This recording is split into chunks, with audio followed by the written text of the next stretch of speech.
ആവുന്നതിൽ ഏറ്റവും വലിയ നിധി സ്വാലിഹത്തായ ഒരു ഭാര്യയെ കിട്ടലാണ്. അള്ളാഹു നമ്മുടെയൊക്കെ കുടുംബിനികൾ അള്ളാഹു നന്നാക്കി തരട്ടെ. കല്യാണം കഴിക്കാത്തവർക്ക് അള്ളാഹു നല്ല കുടുംബത്തെ അള്ളാഹു അവർക്ക് എത്തിച്ചു കൊടുക്കട്ടെ. ആണിനും പെണ്ണിനും നല്ല ഇണകൾ അള്ളാഹു റബ്ബുൽ ഇസ്സത്ത് പ്രദാനം ചെയ്യട്ടെ. ആമീൻ എന്ന് നമുക്ക് ദുആ ചെയ്യാം. വളരെ പ്രധാനപ്പെട്ട സംഗതിയാണിത്. അപ്പോൾ സയ്യിദുനാ റസൂലുള്ളാഹി സ്വല്ലല്ലാഹു അലൈഹി വസല്ലമ തങ്ങള് സ്വാലിഹത്തായ പെണ്ണ് എന്ന് പറഞ്ഞ് ആ പെണ്ണിനെ ഈ ഭൂമിലോകത്തെ ഏറ്റവും വിലമതിക്കാനാവാത്ത സാധനമാണ് എന്ന് പെണ്ണിനെപ്പറ്റി പറഞ്ഞെങ്കിൽ ആ പെണ്ണ് അങ്ങനെ ആയിത്തീരാൻ ഒരുപാട് കഷ്ടപ്പെടണം. ഒരു പെണ്ണിന് അവളുടെ ഭർത്താവിനോടുള്ള ബാധ്യതകൾ, അവളുടെ മക്കളോടുള്ള ബാധ്യതകൾ, ആ ഭർത്താവിന്റെ ഉമ്മയോടും ബാപ്പയോടുമുള്ള ബാധ്യതകൾ, അയൽക്കാരോടുള്ള ബാധ്യതകൾ, ഇതൊക്കെ വരുന്നുണ്ട്. എല്ലാം കൂടെ ചർച്ച ചെയ്യാൻ ഇവിടെ സമയം കിട്ടൂല. ഇന്ന് നല്ല ഭാര്യ എന്ന് പറയുമ്പം ഭർത്താവുമായി ബന്ധപ്പെട്ട ചില കാര്യങ്ങൾ മാത്രമാണ് ഇവിടെ ചർച്ച ചെയ്യുന്നത്. ഭർത്താവിനോടുള്ള ഭാര്യയുടെ ബാധ്യതകൾ വളരെ വലുതാണ്. ചെയ്തു തീർക്കാൻ കഴിയാത്ത ബാധ്യതകളാണ്. ഇന്നലെ നമ്മൾ നല്ല ഭർത്താവ് എന്ന് പറഞ്ഞപ്പോ ഞാൻ പറഞ്ഞു നമുക്കിത് ചെയ്തു തീർക്കാൻ പറ്റില്ല. എന്നാൽ ഒരു പെണ്ണ് നല്ല ഒരു പെണ്ണാവുക എന്ന് പറഞ്ഞാൽ വളരെ വളരെ പ്രയാസപ്പെട്ട് ആയിത്തീരേണ്ട ഒരു സംഗതിയാണ്.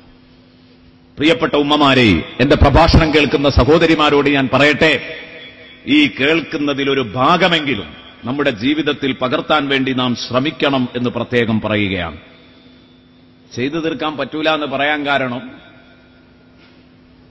നബി സല്ലല്ലാഹു അലൈഹി വസല്ലമ തങ്ങൾ ഭർത്താവിനോടുള്ള കടപ്പാടുകൾ വിശദീകരിക്കുമ്പോൾ അള്ളാഹുവിന്റെ റസൂൽ പറഞ്ഞ പൊള്ളുന്ന വചനങ്ങള് അത് വളരെ കടുപ്പമുള്ളതാണ്. ഒരു പെണ്ണ് അടുക്കളയിൽ ജോലിയിൽ മുഴുകിക്കൊണ്ടിരിക്കുകയാണ്. അപ്പോഴാണ് അവളുടെ ഭർത്താവ് അവളെ ബെഡ്റൂമിലേക്ക് വിളിക്കുന്നത് എങ്കിൽ അവൾ തിരക്കിട്ട ജോലിയിലാണ് എന്ന് പറഞ്ഞ് ഞാൻ ബിസിയാണ് എന്ന് പറയാൻ പാടില്ല. നബി സല്ലല്ലാഹു അലൈഹി വസല്ലമ തങ്ങൾ പറയുന്നു, ഇദാ ദഅ റജുലു ഇംറഅതഹു ലിഹാജതിഹി,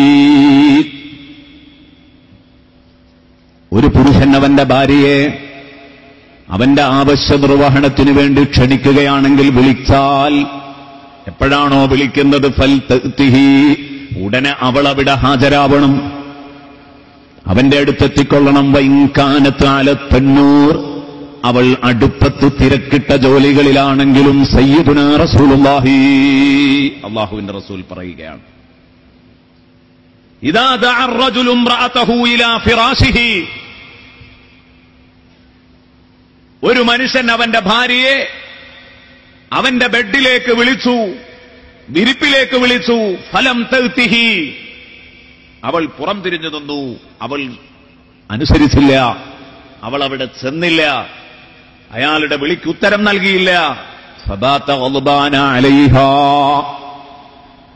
ആ രാത്രി മുഴുവൻ അയാൾ അവളോട് കോപിച്ചുകൊണ്ട് കിടന്നുറങ്ങിയാൽ, ലഅനത്തുഹൽ മലായികതു ഹത്താ തുസ്ബിഹ, നേരം പുലരുവോളം അള്ളാഹുവിന്റെ മലക്കുകൾ, ഒരു തെറ്റും ചെയ്യാത്ത അള്ളാഹുവിന്റെ മാലാഖമാർ ഈ പെണ്ണിനെ ശപിച്ചുകൊണ്ടേയിരിക്കും. സയ്യിദുനാ റസൂലുള്ളാഹി സ്വല്ലല്ലാഹു അലൈഹി വസല്ലം. എന്നാൽ ഇത്തരം പരസ്പര സഹകരണമൊക്കെ യഥാർത്ഥത്തിൽ ഒരു പുരുഷന്റെ ഭാഗത്തു നിന്ന് പെണ്ണിനും വേണ്ടതാണ്. പക്ഷേ നബി സല്ലല്ലാഹു അലൈഹി വസല്ലം അങ്ങനെ പറയുന്നില്ല. പറയുന്നത് ഇങ്ങനെയാണ്. അതുകൊണ്ട് തന്നെ രണ്ടു കൂട്ടർക്കും ഇത് ബാധകമാണെങ്കിലും ഒരു പെണ്ണിന് ആണിനോടുള്ള കടപ്പാട് ആണിന് പെണ്ണിനോടുള്ള കടപ്പാടിനേക്കാൾ എന്നും വലുതാണ്. എന്റെ പ്രിയപ്പെട്ട സഹോദരിമാരെ, നിങ്ങളെ സുഖിപ്പിക്കാൻ വേണ്ടി ഇത് 250 എന്ന് പറഞ്ഞ് നമ്മൾ പോയിട്ട് കാര്യമില്ലല്ലോ. വിഷയം അങ്ങനെയാണ്. വളരെ വലിയ ബാധ്യതകളാവുള്ളത്.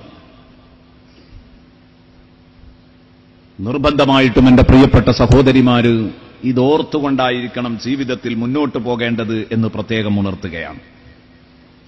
കാരണം എന്താ, പുരുഷനെ സംബന്ധിച്ചിടത്തോളം ഇവളെയും ഇവന്റെ മക്കളെയും എല്ലാം നോക്കിപ്പോറ്റേണ്ടത് പുരുഷനാണ്. ആ ബാധ്യതകളൊക്കെ ഇവന്റെ തലയിൽ കിടക്കുകയാണ്. എല്ലാം ഇവന്റെ തലയിലാ കിടക്കുന്നത്. ഉത്തരവാദിത്ത ഭാരങ്ങൾ ധാരാളമുള്ളയാളാണ്. എന്നാൽ സ്ത്രീയെ സംബന്ധിച്ചിടത്തോളം അങ്ങനെയല്ല. ആ സ്ത്രീക്ക് ഈ ഒരൊറ്റ ആളുടെ കാര്യമാണ് പ്രധാനമായി ശ്രദ്ധിക്കാനുള്ളത്. വല്ലതും സമ്പാദിക്കണം എന്നുള്ള ചുറ്റുപാടോ അത്തരം മാനസിക തിരക്കുകളോ അതൊന്നും സ്ത്രീയെ അലട്ടുന്നില്ല. സ്ത്രീക്ക് തന്റെ ഭർത്താവ്, തന്റെ ഭർത്താവിന്റെ മക്കള്, അവരെ എങ്ങനെയൊക്കെ, തന്റെ മക്കളെയും ഭർത്താവിനെയും എങ്ങനെയൊക്കെ നോക്കണം, അവരെ എങ്ങനെയൊക്കെ സന്തോഷിപ്പിക്കണം,